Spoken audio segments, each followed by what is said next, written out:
आता बघूया टॉप 9 मोठ्या बातम्या।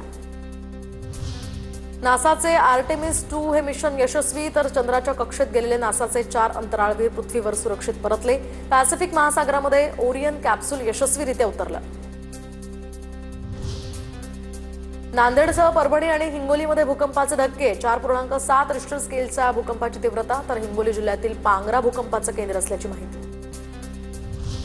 अयोध्येच्या धर्तीवर आता तुळजाभवानी मंदिराचा विकास होणार। 1865 कोटींच्या विकास आराखड्याला मंजुरी, 421 कोटींच्या कामांना लवकरच सुरुवात होणार। पालकमंत्री प्रताप सरनाईकांनी मे महिन्यामध्ये या कामाचं भूमिपूजन करण्याचे दिले निर्देश।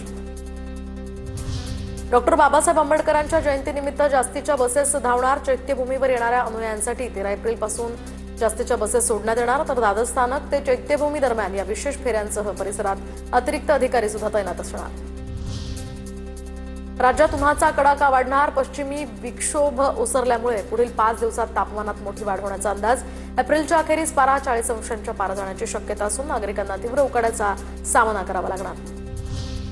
महात्मा ज्योतिबा फुलेंची आज 200वी जयंती। संसद भवन परिसरामध्ये राष्ट्रपतींसह पंतप्रधान मोदी आणि राहुल गांधींकडून फुलेंच्या स्मृतीला अभिवादन, तर अभिवादनानंतर मोदी आणि राहुल गांधींमध्ये संवाद।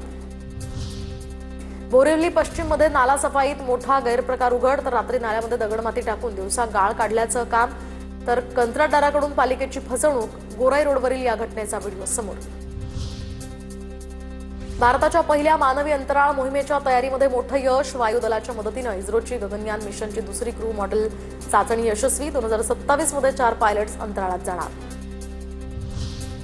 दुबई ते काठमांडू विमानाची लखनौ विमानतळावर इमर्जन्सी लँडिंग। काठमांडूमध्ये हवामान खराब असल्यानं लँडिंगची परवानगी मिळाली नाही। विमानातले सर्व 154 प्रवासी सुखरूप। हवामान व्यवस्थित झाल्यानंतर 1.5 तासांनी हे विमान काठमांडूसाठी रवाना।